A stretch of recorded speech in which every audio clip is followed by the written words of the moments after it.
Muy buenas, amables televidentes. En el conversatorio de la Fundación Institucionalidad y Justicia del día de hoy cuento con la gratísima presencia del Mayor General Rolando Rosado Mateo, quien es el director de la Dirección Nacional de Control de Drogas. General, en nombre de la Fundación le agradezco el que haya correspondido esta invitación, así que en nombre de la Fundación, gracias por haber acudido al conversatorio. A ustedes las gracias, doctor.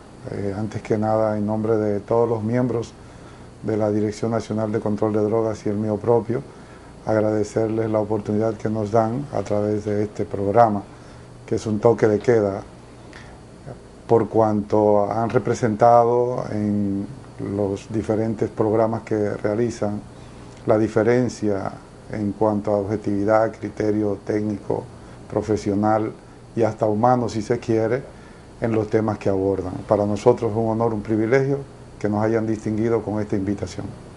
Gracias, general.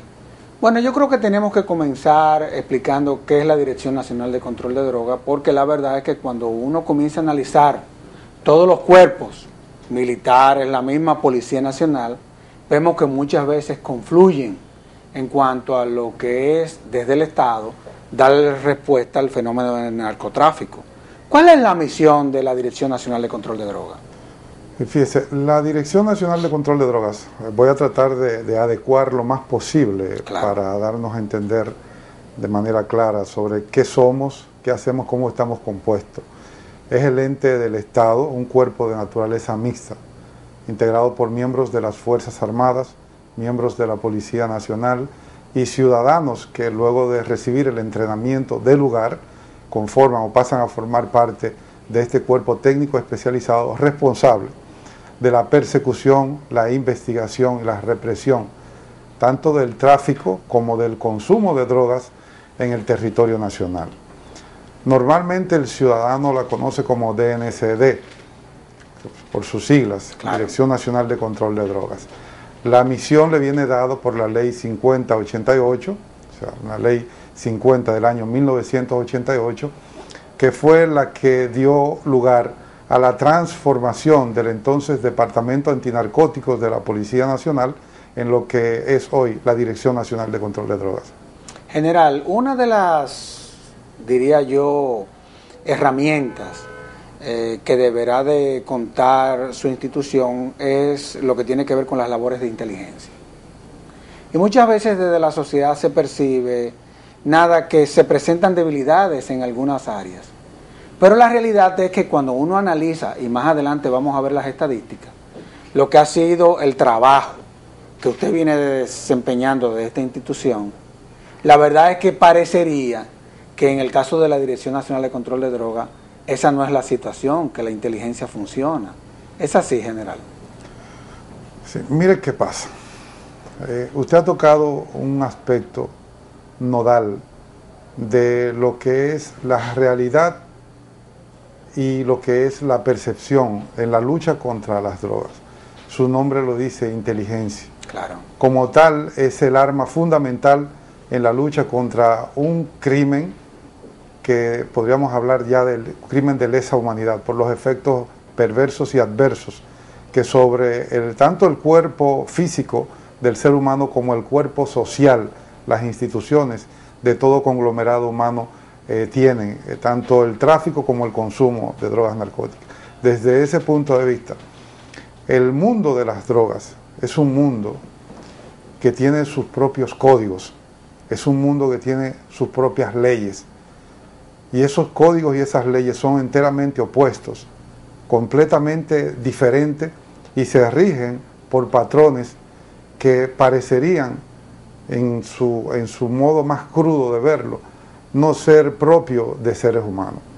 Entonces, un mundo con esas características, a la cual nosotros tenemos que enfrentar, con los códigos de esta sociedad, que son códigos que van dirigidos a respetar los valores del ser humano, a darle y otorgarle todas las garantías de un ser humano, de un conglomerado social organizado.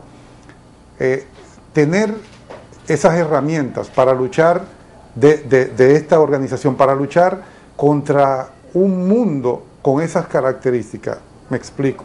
Cuando hablamos de unos entes, de unas organizaciones con esas características, estamos hablando, por ejemplo, de códigos, como el código del silencio, al que ellos aplican a toda persona, a las cuales reclutan de manera directa, indirecta, voluntaria o involuntariamente para formar parte de las estructuras del narcotráfico.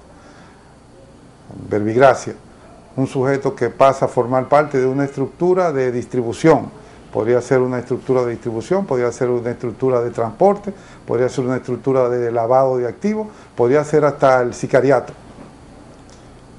Lo primero, cuando ese sujeto ingresa a ese mundo, es que se le dan plenas garantías de que en caso de verse envuelto en un problema de cualquier naturaleza, ellos le garantizan, y valga la redundancia, que van a ser asistidos, Claro. incluyendo defensa en los tribunales, más allá de la simple defensa legítima y legal que tiene derecho todo ser humano en los tribunales, el uso de artilugio entre los que están las amenazas contra los actores que tienen que ver con un juicio en contra de ese sujeto al cual ellos han reclutado. En un tribunal cualquiera, una persona, un oficial, un alistado, un ciudadano que va como testigo, la amenaza sobre ese ciudadano, sobre ese agente, son típicas de la amenaza, cuando no también el soborno, porque es en partida doble, digamos así. Claro. Si no pueden de una manera, el soborno, entonces se pasa a la amenaza. Cuando la amenaza incluso no son suficientes, las vías de hecho, y ahí vienen los atentados en contra del sujeto físicamente, testigo en este caso, o en contra de una persona que pudiera ser en un momento determinado clave en un proceso que se le siga a una persona. Pero no solamente se limita a este aspecto, va mucho más allá aún de la simple defensa de ese sujeto. Es la promesa de que en caso de que todo vaya bien, se materializaría más allá de esa simple defensa ante los tribunales o ante la instancia correspondiente, mediante cambios en la forma de vida de él y la familia que viene atrás. Estoy hablando de mostrarle la fastuosidad del narcotráfico en términos de cambio en estatus económico, verbigracia, vehículos, casas, villas, fincas, viajes, etcétera, lo cual deslumbra a cualquier persona que no tenga unos valores firmes. Claro. Eso es por un lado. Pero la otra cara de la moneda, cuando están adoctrinando a esas personas a las cuales ellos reclutan, es enteramente la cara diferente, la cara horrible de ese submundo que convive con nosotros en una sociedad organizada. Me estoy refiriendo propiamente a la amenaza de si fallas, entonces te matamos a ti, te matamos a tus hijos, te matamos a tu esposa, te matamos a tus padres, a tus amigos. O sea, es una especie de lavado de cerebro en donde te pintan un mundo lindísimo por un lado, pero por el otro lado te hacen saber también que si fallas en ese mundo vas a tener unas consecuencias perversas y adversas terribles. Lo que hace que a la hora de nosotros enfrentar a estos sujetos que han traspasado esa línea con las herramientas que la ley nos pone al alcance, el aspecto de inteligencia al cual usted señala sea vital. Básicamente la inteligencia en sus diferentes formas: inteligencia electrónica, inteligencia física, inteligencia cibernética, que en DNCD se ha desarrollado muchísimo con el apoyo de agencias externas, principalmente el DEA de Estados Unidos y entre otros cuerpos con los cuales nosotros interactuamos. A la hora de presentar resultados en términos de una investigación con una acusación per se en contra de un sujeto o una red a la cual nosotros hayamos desmantelado, evidentemente que esas estrategias de inteligencia que nosotros hemos utilizado no podemos darlas a conocer al público, vuelvo y le señalo, porque sería como mostrarles a los narcos que ven, leen y escuchan, igual que el ciudadano de a pie, las noticias, las informaciones, incluso hasta acuden a los diferentes juicios para conocer en esos juicios las declaraciones que tenemos que dar los agentes en las acusaciones que se hacen en contra de imputados del delito de narcotráfico. O sea, lo que quiero decirle, en definitiva, es que la inteligencia está presente de manera puntual. Es el arma principal de la cual se vale la Dirección Nacional de Control de Drogas y las agencias que luchamos en contra de las drogas. Ahora, como estrategia en esa lucha, no podemos darlas a conocer en toda su amplitud, por cuanto sería, como decirle, estamos utilizando esta arma en contra de ustedes, establezcan la defensa en contra de la misma. No, pero eso está claro. Ahora, no hay duda, general, que, y eso lo digo yo, que desde su llegada a la institución ha habido un cambio. O sea, la sociedad percibe que el cambio es favorable. Esa es la realidad. Yo sé que usted, por su condición humana, un hombre que es sumamente humilde, una humildad que va más allá de la distancia, no le gusta que uno ni siquiera hable en ese tono, pero esa es la realidad. Ahora, ¿cuáles fueron las políticas públicas que se diseñaron? Porque la verdad, inclusive, cuando uno analiza y observa cómo viene dándole el frente la dirección a partir de su administración, digámoslo así, la verdad es que ya uno comienza a ver que se están atacando estructuras, muchas veces la lucha contra el narcotráfico. Estoy hablando de percepción, de esa percepción de la que hablábamos al principio, que no necesariamente se tiene que corresponder con la realidad, pero es lo que la sociedad cree. Se limitaba, por ejemplo, a las solicitudes de extradición, a la captura del microtráfico, de uno que otro pequeño narcotraficante, pero no atacar estructuras, que son las que operan el crimen organizado. Bueno, ya comienza a percibirse que eso es lo que está pasando. ¿Cuáles fueron las políticas que se diseñaron desde la institución a su llegada? Sí, fíjese, ciertamente que el aspecto que usted le inquieta, en términos de esas diferencias que se perciben en términos de resultados hacia afuera de la DNCD, tiene su base en dos herramientas fundamentales que estaban previamente diseñadas, y que nosotros lo que hicimos fue adecuarlas e intensificar su implementación.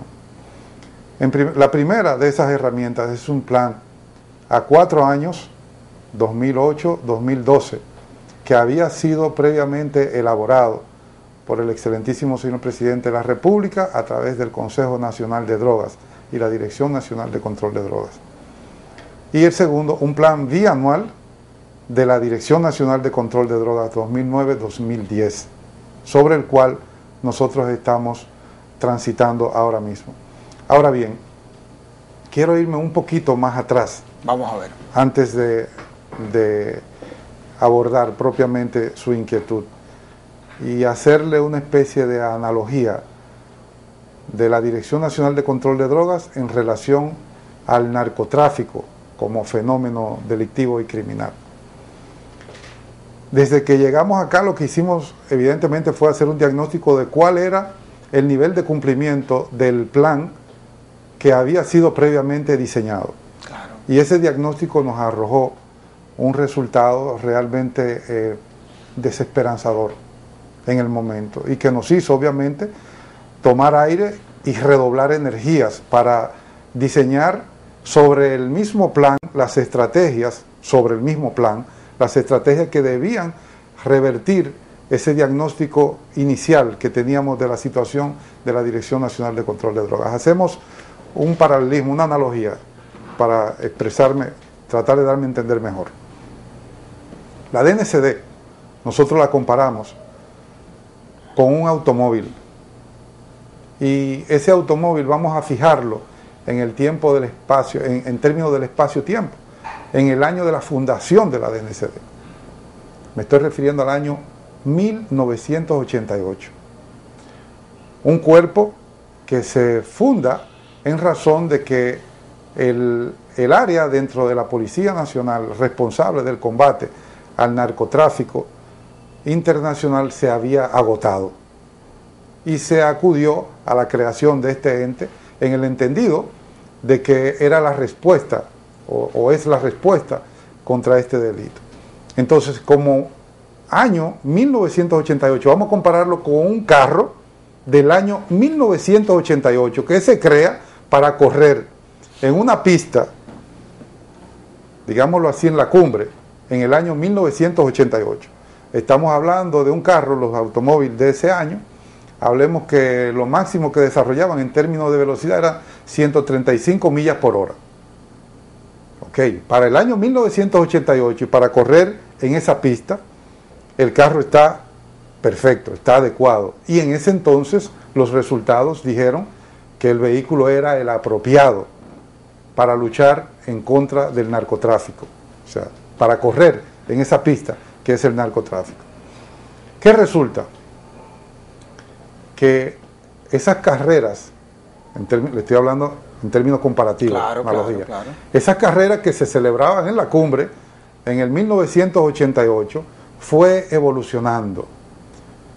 ¿Y contra quién estaba corriendo en ese entonces la Dirección Nacional de Control de Drogas? Contra otro carro que le llamémosle narcotráfico, ¿verdad? Y el carro que se crea, la ley 5088, llamémosle DNCD. Ese carro que se llama narcotráfico fue variando, se fue adecuando en la medida en que el negocio y el crimen de la droga se fue haciendo más complejo, más atractivo, por cuanto fue incrementándose el consumo y la demanda de droga en los países desarrollados principalmente. Pero también, a la par, con ese crecimiento en la demanda en los países desarrollados, en la República Dominicana se fueron operando cambios sociopolíticos y económicos que dieron lugar a que también el narcotráfico fuera viendo que ya República Dominicana no era propiamente el lugar, digámoslo así, de puerta, no era puerta giratoria únicamente de la droga, que provenía desde Colombia, básicamente en muy escasas ocasiones proveniente desde Venezuela. En aquel entonces estamos hablando de Colombia, Bolivia fundamentalmente, 1988. El tránsito de República Dominicana hacia Estados Unidos, fundamentalmente Europa, en muy escasas oportunidades, muy escasa demanda. Evolucionó el negocio. El carro de la droga se adecuó y fue cambiando la velocidad a la que ese vehículo marchaba, de 135 millas por hora hasta llevarlo a donde están hoy en día, 250 millas por hora. Y nosotros encontramos entonces en esa pista de la cumbre a un vehículo de la droga corriendo a una velocidad, porque se había adecuado, 250 millas por hora, con otro vehículo que es el carro de la DNCD todavía frisado en el tiempo a 135 millas por hora, compitiendo. No había forma. No hay manera, no hay forma, de por más que usted quisiera como piloto, y me estoy refiriendo en este caso el piloto al director de la DNCD, a la cabeza de la DNCD, por más que el piloto hundiera el pedal del acelerador en su vehículo, no le iba a sacar más de 135 millas por hora a ese vehículo, y por vía de consecuencia, por más esfuerzo que hiciera, si no entendemos que la DNCD como vehículo para perseguir el narcotráfico teníamos que someterlo a transformaciones estructurales profundas para poder convertirlo y reconvertirlo en un instrumento apropiado para competir contra el delito del narcotráfico. Entonces, básicamente, y ahí retomo su pregunta, lo que hicimos fue, producto de ese diagnóstico, hacer una transformación estructural de la DNCD. El propósito de esa transformación iba orientado básicamente para adecuarlo a combatir el delito con las transformaciones que ese delito había experimentado. Y aquí le explico cuáles son esas transformaciones. 1988, cuando los narcos, los carteles de las drogas sudamericanos, básicamente colombianos, trasegaban su droga a través del territorio nacional, lo hacían utilizando una metodología sencilla. Reclutaban aquí en territorio nacional 2 o 3 o una estructura que le permitiera recibir la droga en alta mar o traerla a través de Haití, o recibirla, bombardeos en tierra, guardarla y luego esa droga ponerla, ya sea en contenedores, ya sea trasegándola a través de lanchas hacia territorio norteamericano, Puerto Rico, Islas Bahamas, etcétera, o a través de las diferentes aerolíneas que trasiegan pasajeros desde el territorio nuestro hacia el territorio continental norteamericano. Claro. Entonces, ¿qué pasó desde ese 1988, 10 años después, 12 años después, 15 años después, 20 años después? ¿Qué cambió el fenómeno?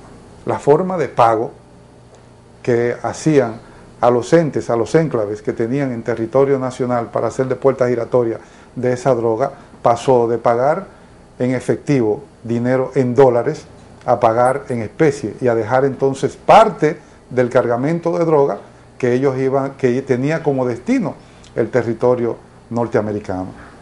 ¿Qué fue generando entonces ese cambio?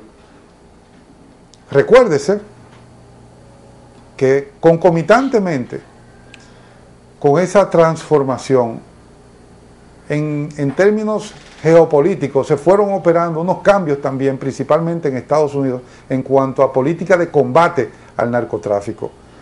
Rudolph Giuliani, por ejemplo, en Estados Unidos se les reconoce hoy en día por ser uno de los adalides de la limpieza de Nueva York y de la seguridad ciudadana en Nueva York, por haber eliminado prácticamente, bueno, controlado en su mínima expresión, claro, el tema del tráfico y consumo de droga en las calles de Nueva York.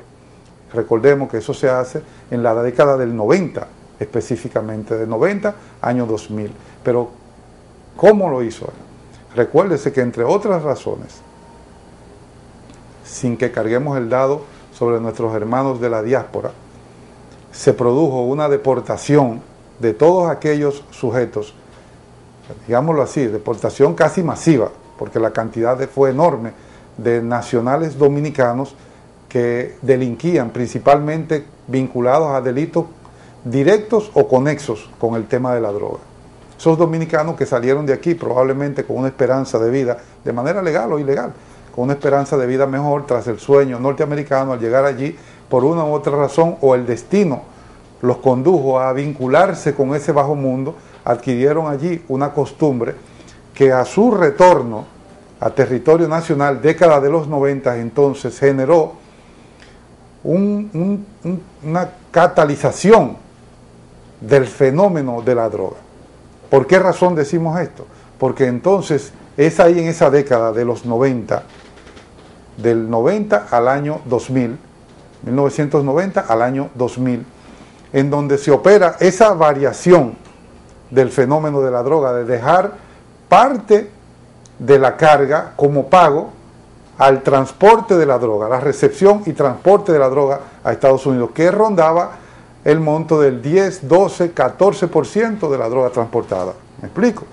Si los carteles de la droga querían poner en Estados Unidos 100 kilos de cocaína, entonces enviaban 110, 112, 114 kilos, que esos 12, 10 kilos de cocaína representaban el pago a la estructura que aquí recibía la droga. Se iban los 100 kilos, los 10, 12 se quedaban aquí. ¿Qué pasaba con esos 10, 12 kilos que quedaban aquí? Evidentemente que junto al hecho cierto, ya medido por los organismos internacionales, el que señala un crecimiento en términos de lo que es la calidad de vida de los dominicanos, nadie puede negar que como sociedad nosotros hemos avanzado en términos de una clase media, media alta, que a su vez producto del bombardeo en cuanto a costumbres foráneas y todo eso, y sobre todo al relajamiento en los valores familiares que tradicionalmente crecieron con usted, conmigo, que nos insuflaron nuestros padres cuando condujeron de manera acertada nuestras familias, producto de esa diáspora que salió de territorio nacional buscando nuevas esperanzas de vida, dejó a esos críos sueltos para recibir la educación o de la de la doméstica o del vecindario, en el mejor de los casos. Entonces tenemos ahí unos muchachos que nacieron en la década de los 80, con 10, 12, 14, 15, 17, 18, 20 años, que son fácilmente o fueron fácilmente influenciables, producto de esos dos fenómenos que le estoy indicando. Fíjese que es un tantito complejo, si se quiere. Claro, claro. Entonces, ello produjo un mercado interno, con todo lo que ese mercado, producto del conocimiento que había sido trasegado de las calles de Nueva York a las calles nuestras, principalmente los barrios populosos, que se convirtieron entonces en los lugares favoritos donde ir a demandar esa droga, que se empezó a distribuir ya propiamente en República Dominicana, cuando antes nosotros éramos simplemente un lugar de tránsito, no de destino. Entonces son varios factores en común que produjeron este fenómeno. En primer término, el cambio, bueno, el primerísimo es la no adecuación del instrumento DNCD en el tiempo para combatir el narcotráfico. Inicialmente diseñado con estructuras internas perfectas para combatir el narcotráfico enfocado a lo internacional. Claro, claro.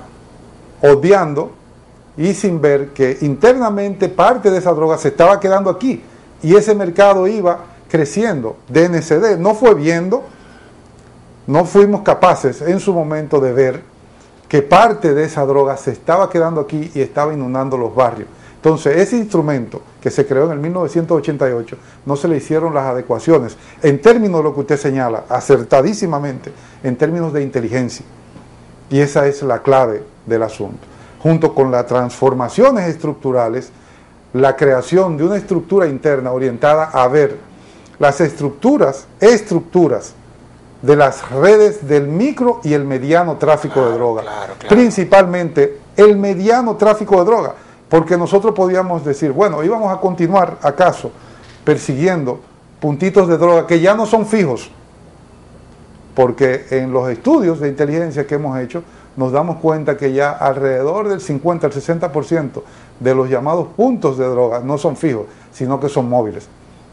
En esa movilidad usted tiene los llamados delivery, que son hasta vía teléfono.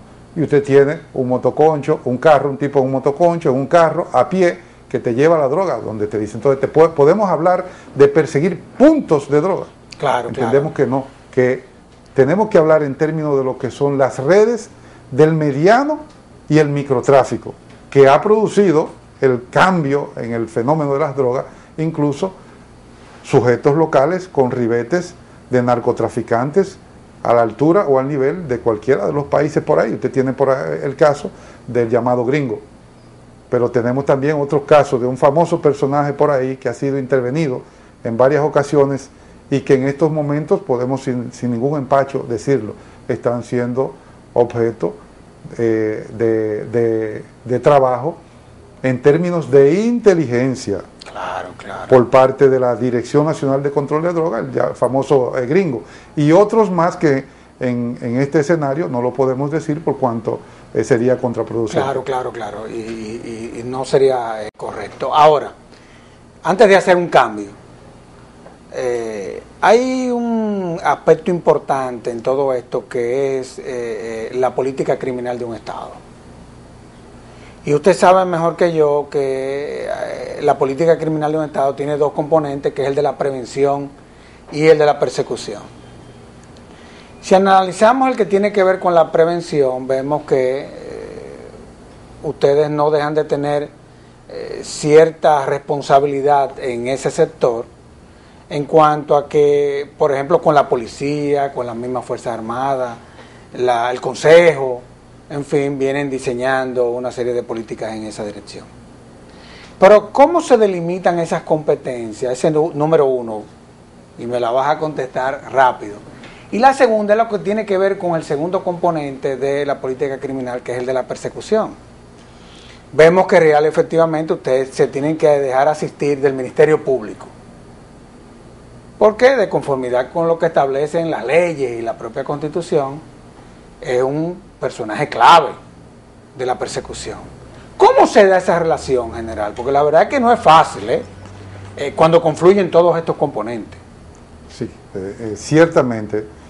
Lo primero es que en cuanto a su primera inquietud, su primera pregunta, ¿cómo se delimitan y de dónde emanan esas políticas públicas?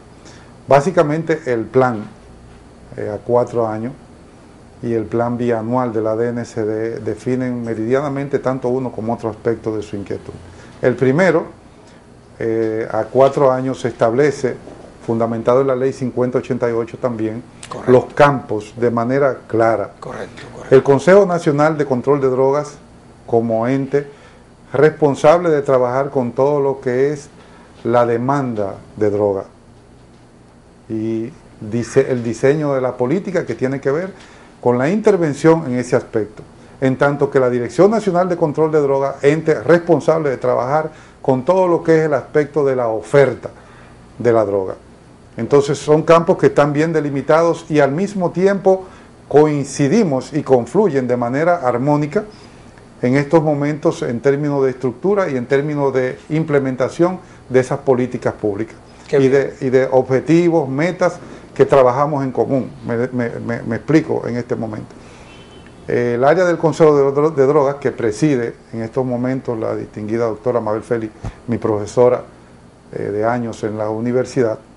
Y mi compañero de estudio de la UAS. Excelente.